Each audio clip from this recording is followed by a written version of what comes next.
Right then, here we are. Dreddy says Overboard 4-litre sling bag.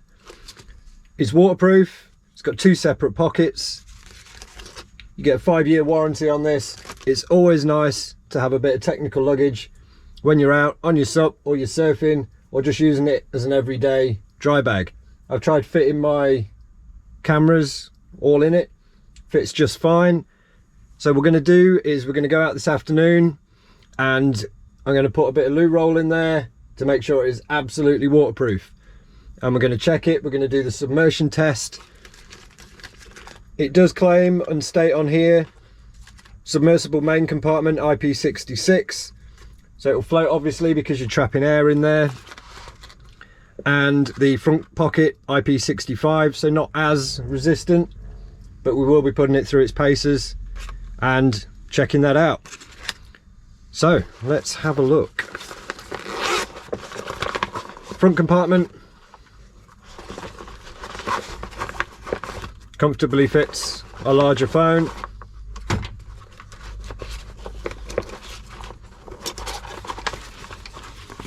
Now the main compartment, you've got 4 litres there, or it might be 3.5, half here. Either way, it's nice and big, it's padded. Take the silica out. And like all roll bags, it's nice and simple. 1, 2, 3. Clip it on the front away from you. You're good to go. It also has these side clips.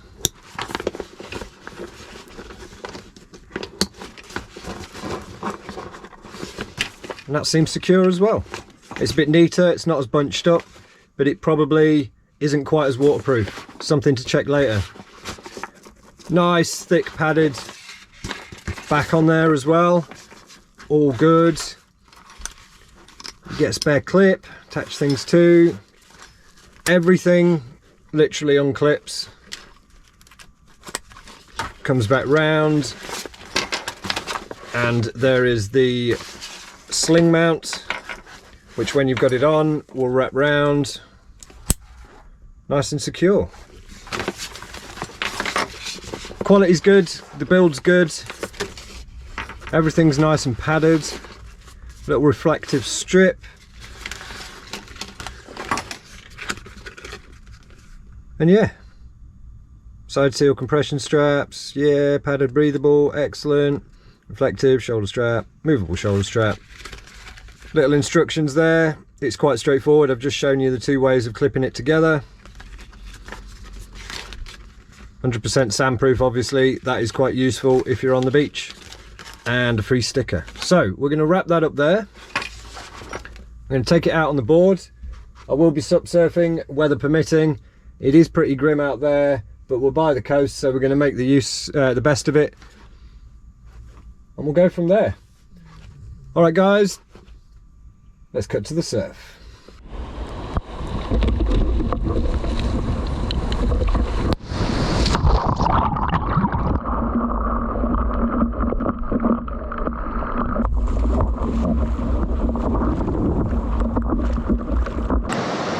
Right, so we've been out. Waves were weird today, so we didn't have much luck. Let's pop this fella down. And what we're here to talk about is the bag. 2 bits of toilet roll. Will they survive? I've been underwater, I've been pushed underwater, I've got in. You'll see a little bit of the footage later. But yeah, there's 2 bits of toilet roll. Right, we're back. So we're going to see how the toilet roll fared.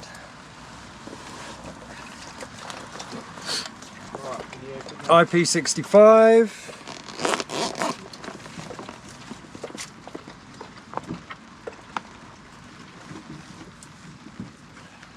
Is wet. It's very wet.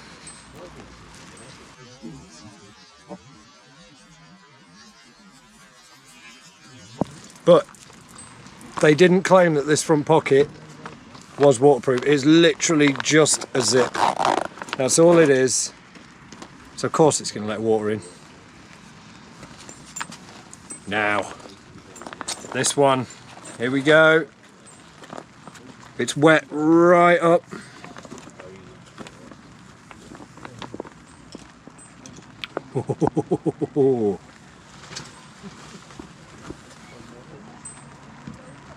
I'd keep my phone in that. There is not a drop on it. That little bit there was just from me. So that bit was me getting it out. There is a teeny tiny little bit of water in there. I was underwater. We may cut now to me being underwater and how long I was underwater. My whole body was underwater.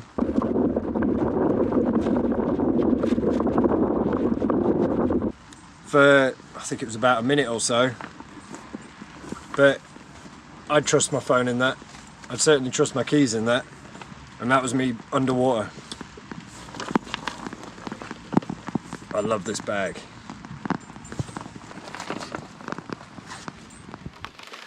Right, we're cutting in here because there's a couple of points that I need to mention.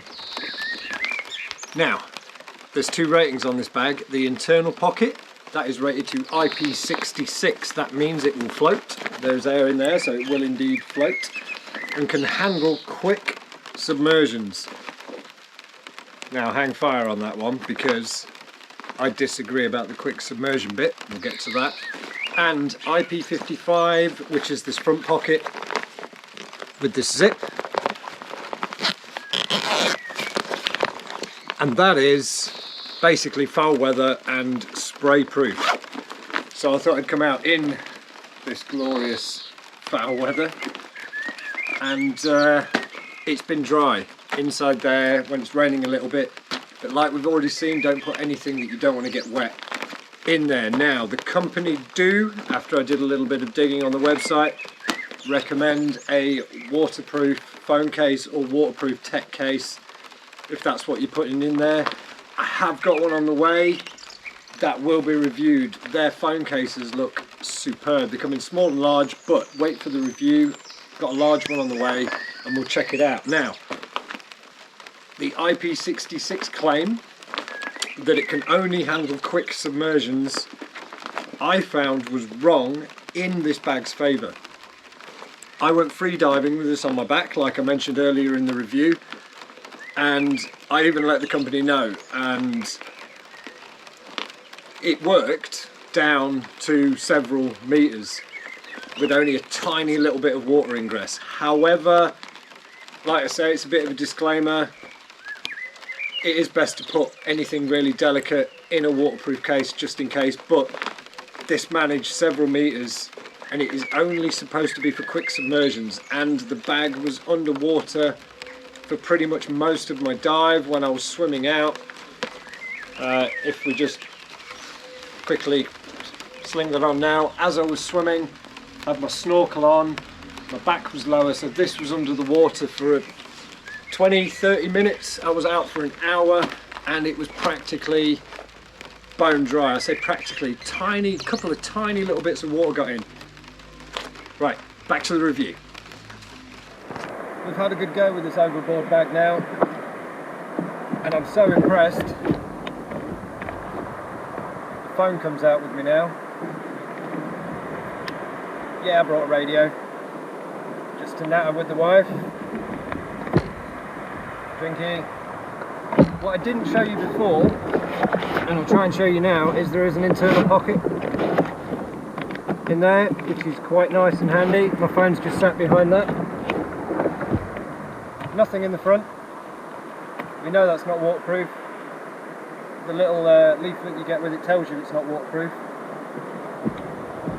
But I'm sold. These things are superb and a lot roomier than you'd think, they're only being 4 litre. Doesn't chafe, doesn't restrict my paddle stroke. You know, it's not ripping my wetsuit, it's not causing any problems. I'll be using this a lot in and out of the water. Superb bit of kit, highly recommended. Links down below. Just check these out, guys. And some of their other bags are absolutely fantastic. They're big backpacks. Everything about these is quality. I'm really impressed. These are going to be my go-to now. I can't see anyone else beating these products. Great price, UK company, all good. Alright guys, take care. Right, last test of the bag. This time we're using the B configuration. So instead of looping it over the top, we've just buckled it on the sides. Let's see if things are dry. No. There's not a load of water in there, but there's a little bit of water in there. Just a little bit. So, my conclusive test is that if you want to keep it bone dry, you've got to bring it over and clamp it on there and make sure there's air trapped in there. So yeah, it's another good test. Quick conclusion, as you can see, everything worked perfectly with this. There is an A and a B style to close them off. This is the B style in the manual, but if I give that a squeeze I can let the air out. That was the only time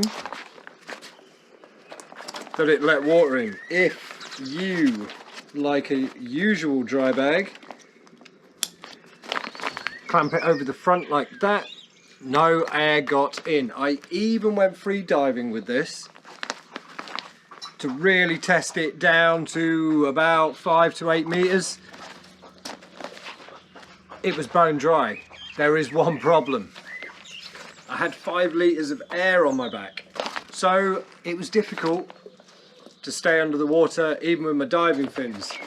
That is a huge plus. If you are wearing this surfing, if you are wearing this paddleboarding, you have 5 liters of air.